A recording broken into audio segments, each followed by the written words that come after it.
Voice actors from your favorite anime, video games, and cartoons are playing Dungeons & Dragons 5th edition every Wednesday on a new podcast called The Dungeon Booth. The first 11 episodes bring together the English voice actors from the hit anime series My Hero Academia, including the voices of Eraserhead, Chargebolt, Mandalay of the Wild Wild Pussycats, and the Invisible Girl. In the Dungeon Booth, these voice actors become original player characters in a wheels-off D&D adventure full of combat, discovery, intrigue, amateurish attempts at romance, and professionally timed fart jokes. And when each game ends, the next game begins with an all-new entertaining cast of voice actors ready to jump into the booth. So go listen today and every Wednesday on iTunes, Spotify, Stitcher, YouTube, or on their website at thedungeonbooth.com. Hey everybody, welcome to the Dungeoncast. I'm Will. And I'm Brian. This is the podcast where we talk about everything Dungeons & Dragons, from cavernous canyons to clever carpenters. And today, we're revisiting Chromatic Dragons.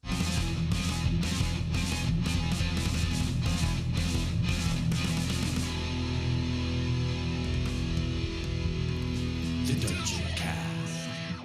Or it's less of a revisit and more of a let's talk about other ones kind of deal. Because we already talked about the major five. I mean, we are revisiting the topic. That's Chromatic Dragons. Fair enough.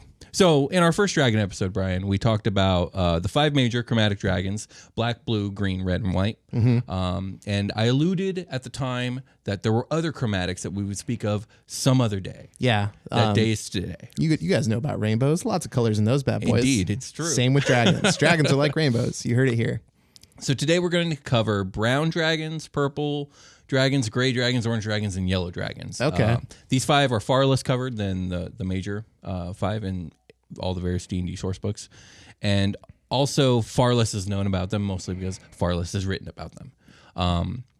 In world, the lack of knowledge about these five is kind of explained as these five are much rarer, and they also don't necessarily exist in any given setting. For example, I believe in Forgotten Realms, purples, grays, and browns exist, but I do not think yellows and oranges are a thing. There's a fucking townsfolk like, I saw a purple dragon. And they're like, no, you didn't, Todd. It doesn't exist. Those aren't real. Well, that's actually, it's funny that you say that, especially about purple dragons, is they do exist in Forgotten Realms, but that exact scenario is kind of like the common thing with them. They live in the Underdark, and most common folk don't know about them. So if someone did see that and said that, the villagers wouldn't believe them because of exactly that reason.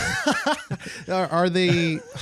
should we talk more about purples now? Or if you got a question, go ahead and ask me, but we'll get to purples. So Underdark dragons. Yeah. Like, what's that all about? Because, like, you would think something with wings would want to like fly and have space to fly. Is there a big cavern? I'm sure there is a big cavern, but is it big enough for them to fly around? We'll talk more about it when we get to purple dragons, but yes, there's plenty of space for them to fly, but purples are less in the Underdark. In the Underdark. What the fuck? Like the Underdark has caves that are really compact and like actual world spelunking would be. But like the thing about the Underdark is it's like a separate world with huge caverns. It has full oceans in it. Oh, I guess I mean, like, so I'm picturing it is a cavern, one big cavern, but it's like very tall ceilings. Exactly. Cathedral style. Indeed. Mm-hmm. So yeah, but we'll get to purple dragons and how they exist in their environment. But yeah, so back to just the general five dragons we're talking about today. Another thing to be said about them is that although they are commonly connected to Tiamat, and generally all five of the dragons we're going to talk about today are generally evil as fuck, these five are not Tiamat's children, which is why she doesn't like have one of their heads on her body. It's like there's another god that looks like Tiamat, but they use like all the leftover crayons to color it in. Well, there's a couple explanations. Some say that these dragons were created by other dragon gods, because there are other dragon gods. Okay. There was one really cool theory I read in the Dragon Compendium Volume 1 from 3rd edition that said at some point Tiamat and Bahamut had a sister who no one remembers the name of because Tiamat fucking ate her. and also led kind of an extermination war on her sister's children, which would be the five that we're talking about today, which is why they're so much rarer, because there's just way less of them because Tiamat's a bitch. Yeah. I mean, she's purging the like unworthy normal colored dragons. That's normal colored dragons. One of the theories there, but that doesn't actually follow like Forgotten Realms lore, where Tiamat actually does adopt the gray dragons into her own, but we'll get to that. So let's get into it. Brown dragons. We're starting with browns today. Why? Because I think they're cool, and also because alphabetically they come first. B is for brown. Indeed. Okay. So brown dragons are also known as great desert dragons. They're ferocious hunters that dwell in the sandy deserts. They have so all the dragons that we're going to talk about today have really unique looks. They don't look like traditional dragons a lot of the time. So this dragon looks like a sand gecko, because I was picturing like brown, like a brown crayon, and now I'm picturing like, oh, a desert dragon. That's kind of cool. Those browns are nice. Those browns are nice. So it's like a golden dusty brown. But yeah, so all these dragons look weird. So let me explain the brown dragon to you. It's they have leathery brown scales, clawed feet, but they're also webbed feet. Which we'll get into why in a minute. They have these long jaws that are covered in like spines, like almost like an alligator long, but not quite. And they're just covered in spines. But most notably, the weirdest thing about the way brown dragons look is their wings. They're like, so they're not really wings. Like basically picture like long bony spines kind of like lining both sides of their back all the way down to the tail, and each spine is connected by like a leathery membrane. So they're kind of like wings, but they're more like giant fins. They're like big sails. Yeah, they're like so big like a sails dinosaur. or fins. Yeah, like a dinosaur. There like we the go. Ones, That's a good one. Stegosaurus has like spikes up its back. Maybe I'm thinking of like there's the like Spinosaurus, which I'm not sure if it's actually a real dinosaur, if that's just Jurassic Park. It is. No, it is a real dinosaur. And it is somewhat similar to that, but a little bit more pointy. Sure, like exaggerated with the fins, and it's got two on its back, like down, like shoulder blades almost. Exactly. Okay, exactly. I got you. And it uses these along with the kind of webbed hands to basically they swim through the sand. They're like sand sharks. They're like Garchomp. They're Garchomp. What's that bad guy in Breath of the Wild? I don't know. Medulla. It's like a big sand shark, sand whale. Oh, really? Yeah, it'll murk you. Oh, yeah, I do know what you're talking about. Yeah, in the Gerudo Desert. Yeah, it will murk you unless you just keep throwing bombs. Yeah, shoot it with bomb arrow. Yeah, there you Win go. the game. But I was gonna say they're basically Garchomp for Pokemon. Nice. But anyways. Oh, that's sick. So sand shark dragon, basically. Nice. Okay. So these dragons have a reputation for being incredibly fierce hunters, but they're at the same time really infamous for being legendarily lazy and gluttonous. Okay. So when it comes They're really to leaning into the chilling on the horde bit. yeah. Okay. So when it comes to accomplishing their goals, they almost always take the path of least resistance every single time.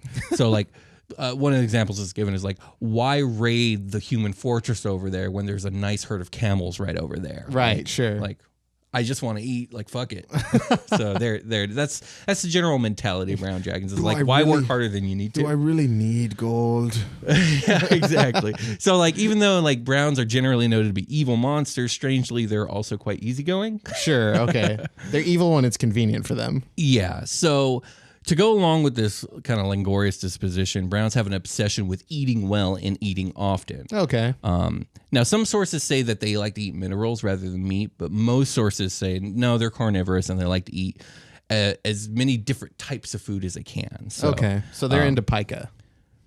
They could be, but generally speaking, they're not. Well, probably both. I mean, like sometimes you need your digestive system to experience some different stuff. I mean, really help with that. A lot of animals in real life actually eat rocks for the minerals. So, like, I wouldn't be surprised if dragons did that. Brown too. dragon for a different reason. So, browns prize unusual morsels and new flavors higher than any treasure that you can find in their hoard. And their desire to attain these new things to eat is often the only motivational force that can actually get them off their asses to do something. So the most elaborate schemes and risky endeavors that a brown will take is usually in pursuit of exotic cuisine. Nice. Okay. So they're lazy, but they love to eat. They spend their days in their hoard watching MasterChef on Netflix or Hulu or whatever it is. There you go. Yeah. Indeed. In Hell's Kitchen. In Hell's Kitchen. So let's talk a little bit about like what makes browns different, like ability wise. So brown dragons have two major abilities that separate them from others of their kind. Number one is the burrowing through the sand, like we talked about. They can burrow through both sand and stone at amazing speeds, matched only by the land sharks called bullets. We haven't really talked about them. Nope. They're a D&D monster. They're land sharks. They're called bullets or bullets. I'm not sure how you actually pronounce it, but we'll talk about them one day. All right. I'll know how to pronounce them when we do their episode. Nice. So the second thing that separates brown dragons from the rest of dragonkind is their breath weapon is a cone of motherfucking sand. Oh, that's super cool. Yeah, they breathe sand that strikes its target like a sandstorm. Yeah, so this is just like sand equals water. To this, right. Like, now there are some editions that say they breathe acid like a black dragon. Okay. But it was like half and half, and I think sand is way more flavorful and cool. So yeah, they breathe sand. Yeah. Also, it'll do 10% damage every turn that goes by. Of course, Yeah. of course. Unless you're Tyranitar, then Yeah. you're good. If you're a rock type, you're okay. So they tend to make their lairs in ancient lost ruins or elaborate tunnels beneath desert sands. They often find themselves in enmity with brass dragons, also blue dragons, because these dragons share the same territory of deserts. So, Oh yeah. now, I think blues probably fuck with them less just because, see, I'm going with Pokemon type matching. I'm like, lightning does nothing to ground types. So obviously blue dragons wouldn't do anything. You've been nuzlocking too hard. I know I have. But the book stated specifically that brown dragons come into clash with brass dragons rather than blue dragons. So Okay. maybe it's because they're both evil, so they just leave each other alone. But, you know. Yeah, like- and like the brown dragon doesn't have any like up and go to get in the way of the blue dragon. Like whatever the blue dragon's planning is proactive and the brown dragon's just chilling. That's true. Also, blue dragons are way more powerful than brown dragons. So I think if a blue dragon moves into town, brown dragon's just fucking leaving. Yeah. Like he's not fucking. Is it like 2-to-1, you think? Power scaling? See, here's the thing. Like when it comes to the power scaling of the original 5, it's very blatant. These dragons don't actually. There is no actual monster set for these dragons, which is why it's taken us so long to get to them. Because I was really hoping Wizards was going to finally come out with more dragon stuff, so we would actually get these in like stat form. Okay. But it just never happened. So I don't actually know where these dragons rank. So when we're talking about like the brown dragon sand swim speed, we're ballparking it. We're like talking about. I'm talking just lore wise. I have no actual 5e stats for these. Okay, boys. I was wondering why it didn't come up. I was going to ask, but I thought maybe it would come up later. We'll talk a little bit about like what I would do to homebrew these guys, but I would put these guys probably on the same level as either black or greens. They're probably somewhere in that vicinity. They're of all power. like in that bubble. Yeah, I Okay. would say that's where browns kind of land. So yeah. Any questions about browns, and then I'll talk about like how I would homebrew them up real quick. So are they like living in a big cave? They're living in the desert. Are they just like chilling? Like they burrow for the night or whatever? Yeah, they burrow for the night. They live usually in either caves underneath the desert because it's fucking hot. Yeah. Like they're probably built for the desert, but it's fucking hot. Yeah, everything So- that lives in the desert like seeks the shade. Yeah, so they live in like cave systems under the sand or in lost, human civilization ruins and stuff like that. Okay, neat. But if you're going to try and homebrew these guys up, I'd probably use the brass dragon as a template. They share the same environment.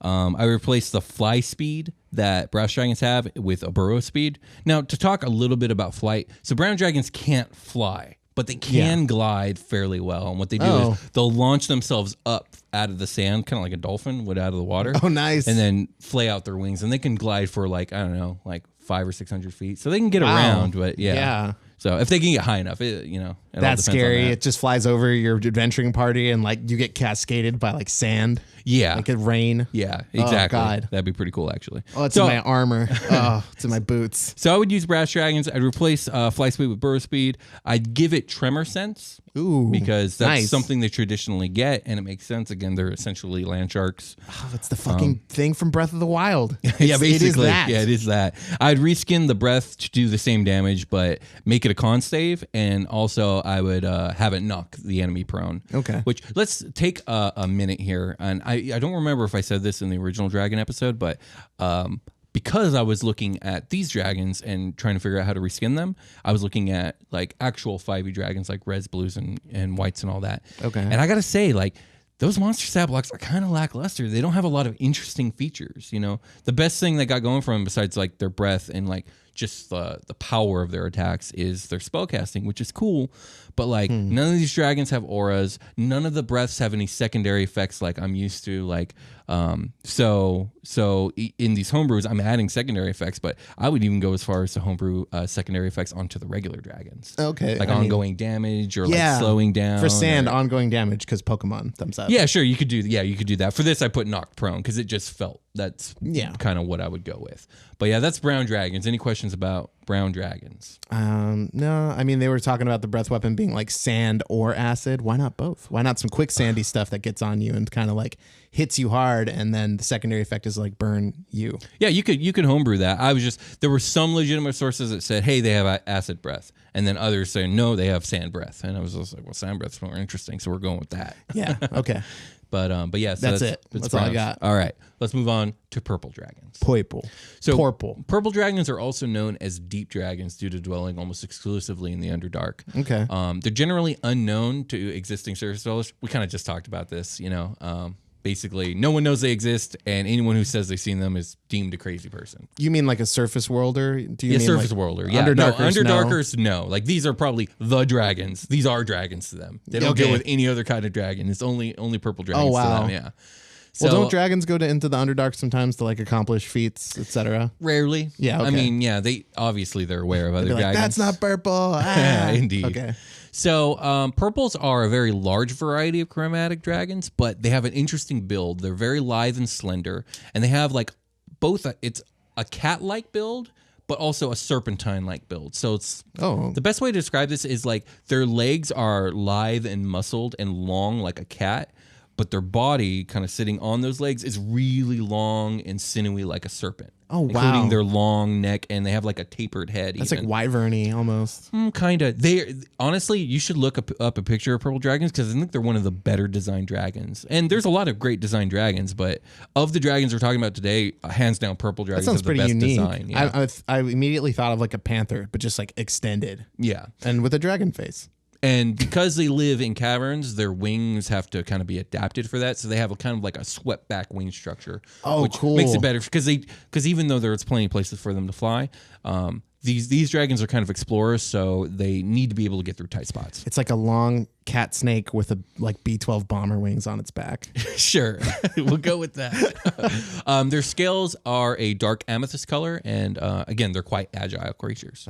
They sound really pretty, actually. Yeah, they look really elegant. Like I said, very well designed. One of the best, not just of the dragons we're talking about today, I would say one of the best designed dragons, period.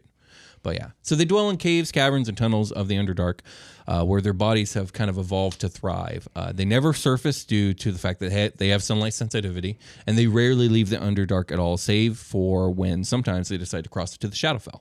Okay. We talked about this in the Shadowfell episode. There's a lot of shadow crossings in the Underdark. All right. So it's very common for Underdarkers and Shadowfellers to kind of like cross-pollinate, if you will. I like these terms we're using this episode. Like I've never called them Underdarkers. Well, maybe I have. I've never. I just what it's I not said a normal right now. Like I don't want to say that and somebody be like, "Oh, in episode 82 or whatever you fucking said Underdarkers." We are getting to that point where there's so many episodes. I don't fucking remember what I said. Like I don't remember what I said last episode, bro. Like, are you kidding me? It was a bit ago. Yeah. Yeah. See, that's the thing. I don't just sit down and like happen to know all this stuff. Like I have to do research all week, so it's a lot of information I'm cramming all the time. Yeah. But yeah, so what I say, Underdarkers and Shadowfellers cross-pollinate. Anyways, so yeah, purple dragons also like to be Shadowfell dragons. So yeah, that happens. So purple dragons are infamous for two particular idiosyncratic behaviors. Number one, they are master liars and manipulators. Okay. They have the ability to use psionics to mentally dominate creatures. Oh, wow. Yeah. Neat. Underdark psionics. Yeah, just kind of a thing. They're incredibly intelligent, and they delight in mind games with both friends and foe. Rather than fight, a purple dragon would rather break down their enemy mentally before then, enthralling them psionically. Oh, wow. Yeah, they're maniacal villains. It's almost like a life tracker. It's like an extra sense in the Underdark to be able to like spot life down there. It's like, oh, I feel a brain. That's a really good point, considering that it's utterly black down there, so you can't fucking see. And like, sure, superior dark vision's nice, but that only goes out 120 feet. So air pressure changes and psionic abilities. There you go. Smells. So don't fart in the Underdark. Don't fart in the Underdark. So that's the first kind of behavior that they have that's unique to them. The other is purple dragons are known for, they have an unhealthy obsession with exploration. Or I don't know, unhealthy, but they have a very deep obsession with exploration. It's just kind of what they do. That's really an opinion-based thing. Is it unhealthy? I don't know if it's detrimental to their life or the quality of life. You sound like a hoarder. Really like to do. I've been watching a lot of hoarders lately, and so maybe that's like affecting me. Crossing over. Or I should say, my girlfriend's been watching a lot of hoarders. I've been the victim on the room. side. Yeah, I've been. So therefore, you watch hoarders. Yeah, I've been a casualty in the war. Yeah. So, anyways, purple dragons, they love to delve into secret places of the Underdark and are rarely found in their lairs. They leave their lairs for extended periods of times. Okay. They treasure discovering new mysteries, and they delight in trotting upon lands that have been untouched for centuries. God, it's hard to get around the Underdark. It's like so hard to get to a horde. Like it's already hard to get to a dragon horde. Now you can't see it. Yeah, their layers are really well protected and well hidden, but yeah, they're rarely actually there. So Cool. Fuck it. Purple dragons are also semi-aquatic. Remember what we talked about in the Underdark? There's a lot of oceans. Well, purple dragons actually feed primarily upon creatures in the sunless seas in the Underdark. Albino fish, Kuatoa, which we haven't really talked about. I think we've touched it. Yeah, they're like crazy fish people from. You know what? They're probably loosely based off of H.P. Lovecraft's like Dig and Cultists. Yeah. Okay. We'll talk about that another day. They feed on aboliths because we talked about this in the aboliths episode. Aboliths are brutal. They feed on aboliths? Yeah. They eat them? They eat them. Oh, yeah. God. I mean, that's a big fish, my dude. I'm just going to eat this like fucking 10 billion terabyte hard drive. I know, right? Oh, that's true. But yeah, even though aboliths are very impressive in their own right, like they're fucking nothing on a dragon. So yeah. I know they're called like gigabytes and so on. Sorry. Right. So because of their two hobbies of mental manipulation and exploration, purple dragons are always on the hunt for information, making them kind of information brokers in a way. Yeah, okay. Information on enemies or targets of a purple dragon. Do they eat aboliths and gain their power? Is that what I'm like? No, they just food, man. Just like it's just food. Yeah, this database has been erased. Yeah, it's gone God forever. damn. Yeah. So purple dragons like information on their enemies and possible targets or possible adversaries, but also information on new unexplored locations. If you can show a purple dragon a map of like a secret location people haven't been to, like that's their shit.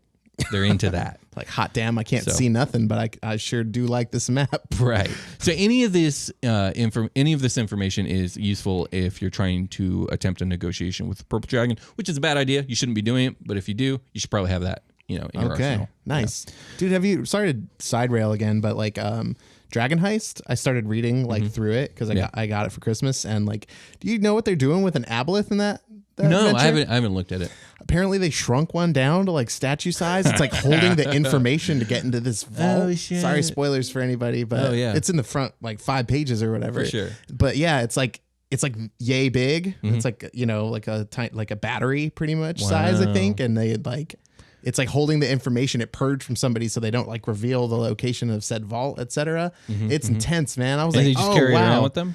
Well, it's like sought after. Like you got to get the thing before you can get. It's like stuff. having a smartphone. Just name it Google. Hey Google, tell me blah blah blah blah blah. Also, it's just a fucking this monstrous creature's been shrunk to the portable size. Also, like, does it still retain a lot of its enthralling abilities? Like, I know it's small. Yeah, but, like, it's got some of that bullshit going on. with it. Interesting. So Okay, well, back to purple dragons. That sounds interesting, but this is a dragon episode. Yeah.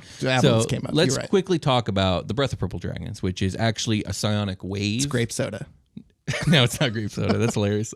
No, it's actually a psionic wave that both mentally does psychic damage, but it also dazes or stuns the enemy. Oh, wow. As purple dragons age and they become like ancient or elder dragons, their breath can be used to dominate their targets. Oh, wow. Just take full control and enthrall them. Make this wisdom save. Indeed. Best of luck.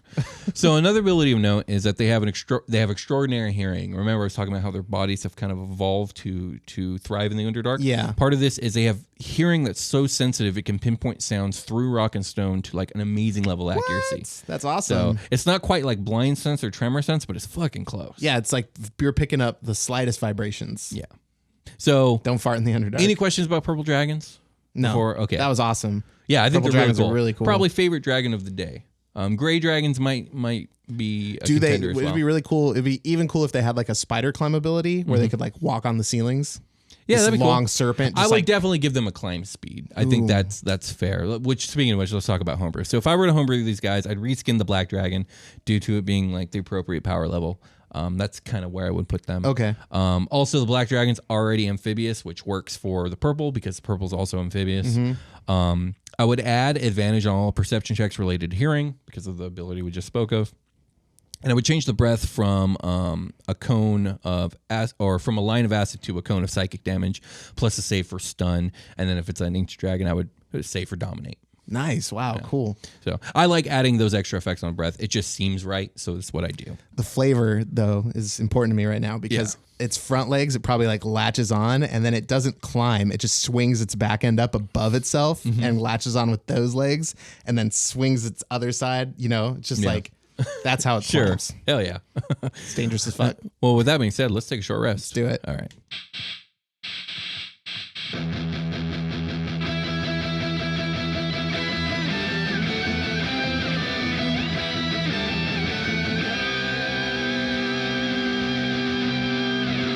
Hey everybody, welcome to the part of the episode. We're not talking about the last thing we're talking about. We're talking about spreading the dungeon love. Get your bread and your podcast. Spread us all over it. Let's go. Let's go. We'll tell the people what they want to hear. I love them. Yes. Correct. Okay. You're welcome, everybody. There's some people that we want to say a real nice thank you to. Just, yeah, let's do it. You ready? I'm ready. All right, let's talk about these specific people. Thank you very much, Janae Wilson. Thank you, Janae. What are we thinking of for, Brian? For becoming new patrons on our Patreon. Yeah, we really appreciate the support, folks. It really means a lot to us. It really helps does. us keep the lights on here. Go see the updated bio of the Patreon page with updated tiers. Okay, thank you very much, Corinth. Thank you, Corinth. Thank you, Varys Ellen. Thank you, Varys. Thank you, Mousekowitz. Thank you, Mousekowitz. That's a cool name. It's cooler looking than it is sounding, but it's also cool sounding. It might be Mousekowitz? It's probably Mousekowitz. I think it's a reference to American, what's it called? American Tail with the mouse. Feifel. Is it? I think his name's Feifel Mousekowitz. I might be wrong on that. Oh, but shit. I think that's his name. Yeah. That'd be cool. Reference to. Nice name. Yeah. And thank you, Sean. Thank you, Sean. Or Scene. I know it's Sean. Thank you, Sean. Thank you, Scene.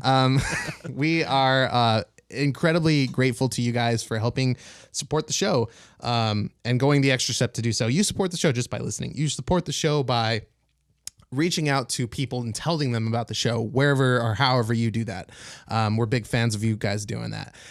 You support the show by hitting the likes and subscribes, and you guys specifically support the show monetarily, which means the world to us. We've been able to do a lot of projects, upgrade some equipment to bring you guys better product because of those people. So thank you guys so much. You're really helping the Dungeoncast as a whole grow by supporting us. And I hope that we're giving back what you guys are expecting.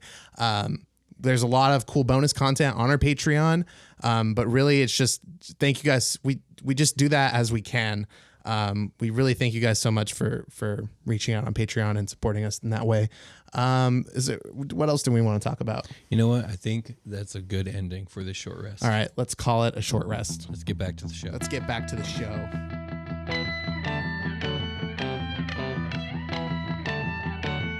We've returned. Indeed, we're back. And we got some more dragons to talk about. Ah, fuck yeah, I love dragons. So next we're going to talk about gray dragons. Gray dragons are also known as fang dragons, or sometimes stone dragons due to their appearance. Oh, wow. Okay, both cool. At first I thought wolf, like gray wolf, fang dragon. Yeah, here's the thing. They're called, they were originally called fang dragons, and I think it's because they're very pointy. Okay, yeah. These are like the edge lords of the dragons, like appearance wise. They look very edgy. They look like they were drawn by like a 90s comic book okay, sure. Illustrator. So yeah, they're bulky, they're stocky, they're covered in bony plates and projecting spurs, oh my gosh, horns and spikes. Now, it's like the people that drew Gargoyles, the TV show. Yeah, I guess so. Except for no, that had actually had like a really nice artifact. I was thinking like Rob Liefeld from like the early 90s, like who's the illustrator of Spawn? Oh, I see. Tom McFarlane, I think his name is. I can see the like cape. Really edgy spines for days, all dark and glowing red eyes. Spines for days is like the descriptor. Right, and that's definitely the gray dragon is spines for days. So like, I don't know why they called it a fang dragon. They should have just called it a spine dragon. But again, this is the 90s, and we're going with edge, and fang sounds much cooler. So it does. Here we are. So the ends of their tails actually end in like bone blades that look like scythes. I mean, they have scythes for tails. Hell yeah. Like it doesn't get edgier than that. Their wings are actually a little bit small for the body, making them incredibly poor flyers, but they can fly. But the reason that their wings are small for their body is because they're just so muscular.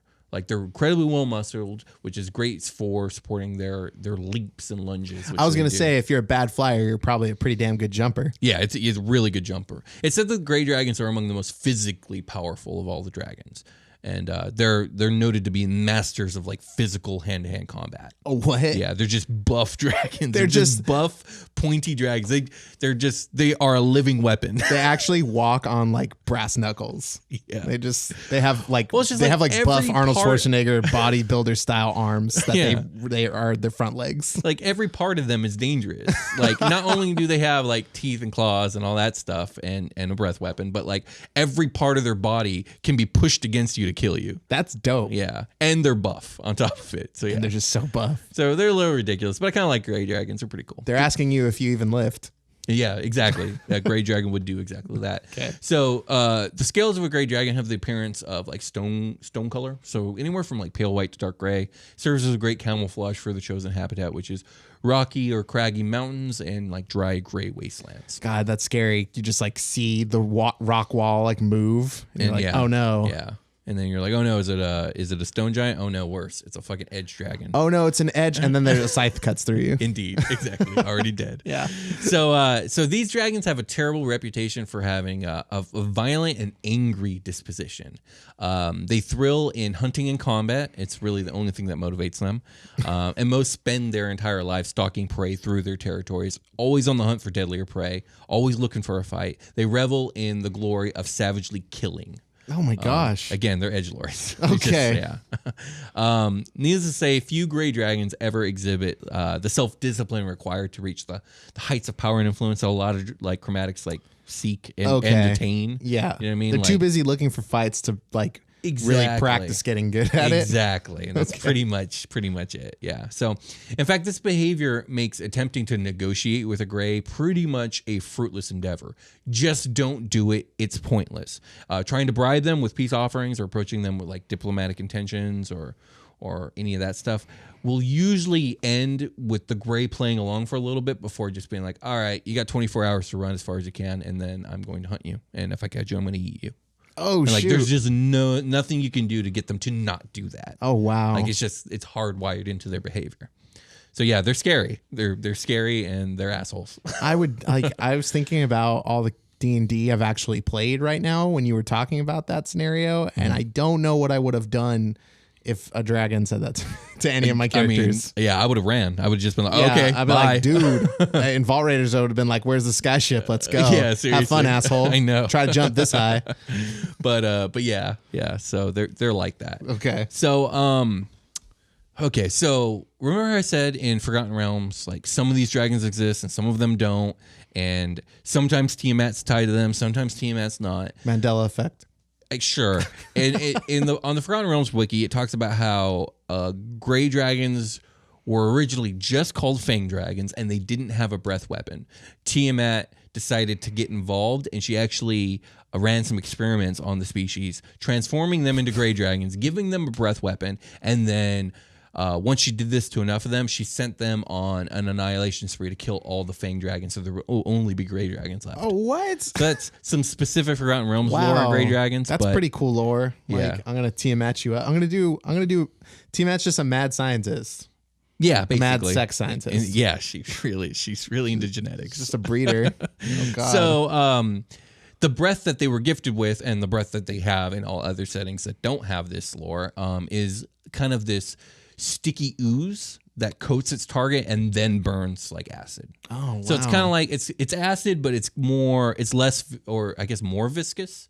It's more like a gelatin. Yeah, that more burns viscous. You. Yeah, more viscous. Yeah. So gray dragons also have an affinity for stone. As they age, they gain the ability to petrify foes via spells. And when gray dragons die, they actually turn to stone. Let's just lean all the way into these motherfucking rocks. Yeah, indeed. Okay. So if I were to try and homebrew this one up, I would probably reskin a blue dragon, just because blue dragons are kind of bulky, good fighters. They have like a horn. High con creatures. Yeah, high con creatures, high strength. I would say out of all the chromatic dragons, actually out of all the major dragons, both metallic and chromatic, it's the most like physically like. Again, like the blue dragon has like a horn, it's got kind of spines. Yeah. And whatnot, and all that. This is the barbarian of dragons. Yeah, it really is. This is the Gray Dragon is the barbarian of dragons for sure. I'd spice up. I would add a tail attack with slicing damage. Yeah. And I'd probably bake up a body slam action because you got all these spines. You got to use them. Yeah, like an impact move of some kind, like you were talking about. Yeah. And then I would swap the breath. I would actually probably just use the Black Dragon's breath. It's acid. Just say it's stickier. It just blows out a bunch of fucking rocks. Yeah. Just cascading boulders. It breathes boulders upon you. I like that. It's pretty cool. It's in line with the brown dragon breath for sure. I would also like the concept of it having a breath that petrifies. That'd be cool.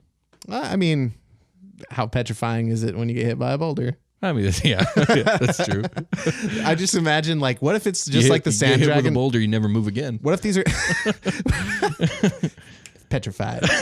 What if this is like this is a brown dragon that's just been like hardened by being underground or whatever, and now it's a rock dragon. So instead of like vomiting up sand, it vomits up like you'll see it like vomit up rocks, like big old rocks. Yeah, that seems like not something I would do. But what I would do is the Gray Dragon does seem like a dragon that would literally pick up boulders and then throw them at you. Yeah, you could do that too. Yeah. It vomits them and then throws them. Is the breath on dragons a recharge D6? I think it is. Yeah. That would be cool if it like the recharge on it on a 5 or 6 is it like takes a bite out of the local like canyon wall and like swallows a bunch of rocks so it can make more shit to vomit up onto you. Or I can see it maybe it can take bites out of the stone to like heal some HP. Oh, wow. Cool. All right, well, let's move on. I don't think you got any more questions about grays, do you? Okay, let's move on to orange dragons. Okay. So when it comes to yellow and orange dragons, there's extremely limited source material. And by extremely limited, I mean one. There's one source material. Only one ever in all 5 editions. Wow. So I had to delve into that one. And that one doesn't really match up with a lot of other lore, but I'm going to do the best I can here. What I found was a myth. I talked about this earlier when it came to Tiamat Bahamut having a sister. Yeah. Tiamat slew the sister. And one of the reasons given for the rarity of all these non-major chromatics is that Tiamat went on a genocidal murder spree. And basically kill all her sister's children. So yeah, fun. So not a lot of orange and yellow dragons, but let's get into it. So orange dragons are amphibious predators that have the head and body structure reminiscent of a Komodo dragon in real life. Okay. Maybe a little alligator-ish, but they look like orange Komodo dragons with wings. Cool. That's not an exaggeration. Badass. It looks cool, but that's exactly what they look like. That's the only thing like Komodo dragons are actually missing in real life is like wings. Some fucking wings. Yeah, and a nice orange pigment. Yeah. So that and they're fucking huge as well. Also, Komodo dragons aren't amphibious, but these dragons are. I know there's a bunch that like live on the beach. They don't go in the water. Really. Yeah, they just like to muck about in the sand. Yeah. As far as I know, but yeah. So orange dragons, aquatic. They have a long flat snout with thin sharp fangs. Spiked frills run down its back, and its claws are webbed for swimming. Neat. They make their lairs, and their general territory is along jungle rivers and jungle lakes. They live in like really hot, humid, tropical kind of environment. Yeah, where they essentially hunt the waters like a crocodile. Nice. That's kind of like like a crocodile. You think you'd want to be more camo than I mean, yeah, they're orange, but they don't give a fuck. I'm a dragon. This is my Doesn't river. matter what color I am. Yeah. I've sneaking up on you doesn't need to be part of the game. Exactly. So not much is really said about their behavior, save for the fact that they're extremely territorial and they have a propensity for cruelty. So they like to toy with their food. They never just kill and eat like maybe a brown or a gray would. They always play with their food, and they make sure to torment their food to a point of misery before then eating it. Oh, man. So they're evil. Remember, these are chromatics. These are evil, nasty creatures. So yeah. Easily the most interesting thing about them is their breath weapon, which is a bizarre explosive compound.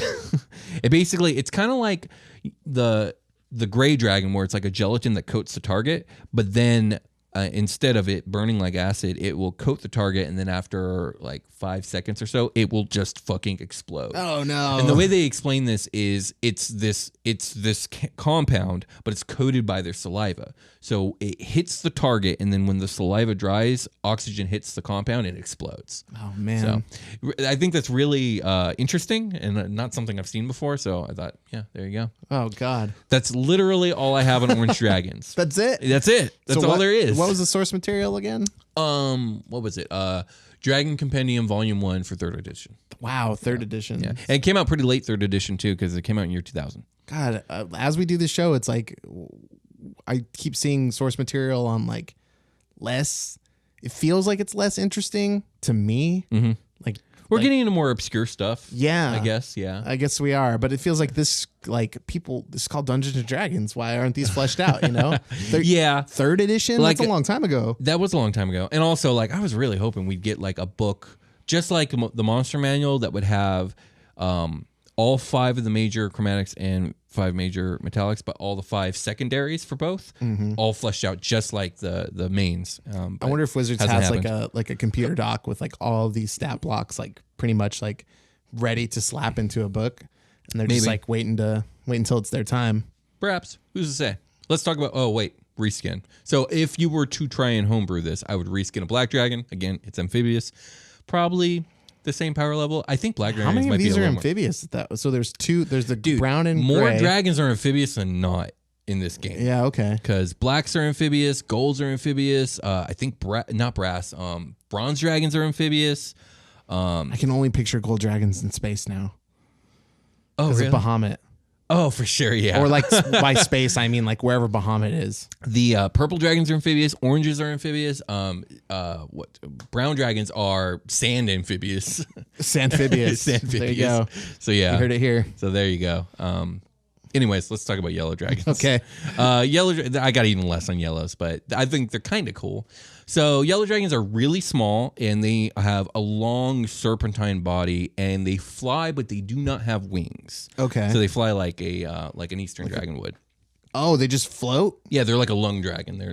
They float like Buoyant. an eastern dragon. They fill their lungs. They have a lung that goes all the way down their serpentine body. I mean, they're called lung dragons. I'm not sure why they're called lung dragons, but they are. That's what Eastern dragons are called. They're called lung dragons. Oh, is that in reference to like the human lungs or the I like the think lungs it's of a living mistranslation for the word long. Oh, I think they're long dragons. They are long, but that's just me guessing. I'm sure someone in the comments can tell me. So, yeah, not only can they fly there, in fact, they're noted to be the fastest flyers among all dragon kind. Oh, they don't need wings. They don't need wings. An aerodynamic, streamlined flying machine. Indeed. Wings are just in the way. They essentially look like giant yellow-scaled lizards with green frills that line the back. They're looking at everything without wings. Like, I don't get it. Yeah, I don't get it. Yeah. Speaking of being aquatic, it said that they dwell in coastal caves, and they're also semi-aquatic in nature. Neat. Okay, that's kind of cool though. I see like them like going in hiding and out of the out water into like an Ireland style cave. Like the water like splashes up into it. Yeah, they live in like the residual pools. Yeah, if you will. It's like have you ever seen Spirited Away? Yes. I imagine it's like Haku from Spirited Away. Okay, yeah, cool. There you go. So these dragons are rarely ever seen due to not only just the fact that they are in fact rare, but the fact that unlike other dragons, these ones are so small and kind of weak, they must rely on their stealth and agility to survive. But they're yellow. But they're yellow. That's what you're telling me. They're the brightest color. Yeah. Okay. The coloring was it was almost like a brownish gold in the book. All right. But yeah, they're yellow. So, but they're small, they're weak, they're stealthy, they're agile, they're fast. Their breath weapon is a cone of salt, which is fucking cool. Oh wow! What? This both damages and blinds the target. Like ocean spray salt. Like yeah, exactly. Like and then straight up sodium. Yeah, get this in your eye, homie. On top of that, the breath also encrusts the target, causing detrimental effects upon multiple breaths. So one hit, you're fine, but a second hit, you'll start getting negatives. So like your armor class or your saves or whatever. It's like killing animals and breathing on them to preserve the meat. Yeah, sure. The only information I can find on yellow dragons' personalities is the fact that they just have a vicious temperament. They're just nasty little fuckers. They're just some dragons, is what you're saying? Yeah, they're just some dragons, yeah. For a reskin, I would use a white dragon because it's the weakest of the chromatics that we actually have stats for. Salt is like cold damage. Yeah, I would trade Ice Walk for aquatic because they're aquatic. I'd swap con and dex scores because whites have a high con below dex. These should be the exact opposite. So just swap them. Nice. And I would add like a blind save onto the breath. So, and I would probably change the damage type to I don't know, bludgeoning maybe. Yeah, I think bludgeoning sounds right for a salt wave. Yeah, that's yellow dragons, dude. Any questions on them? Any agency, big plans? Like, you know how dragons are usually schemers? Like I said, the only information I have on yellow dragon personalities is that they have a vicious temperament. They're just mad as fuck. Yeah, they're just really angry. Probably that their species is on the verge of extinction. Huh, because they suck? Because they they're suck like, and because there's not very many natural of them. selection is taking them because Yeah. they have like really bad attributes? Indeed. Yeah, there you go. Okay. With that being said, I think it's time to get ready for a long rest. Unless you got any more questions about dragons. Do I have any more questions about dragons? We're going to do metallics again, right? We will. We will do this exact. We will do a metallic dragons part 2 because there are 5, maybe even more than 5. I actually have to relook at it. Metallics that I'm excited to talk about. There's probably, like, based off of what we've done today, there's probably more than 5 metallic dragons. Yeah, I mean, there's steel, There's the mains, of adamantium, there's iron, there's mithril.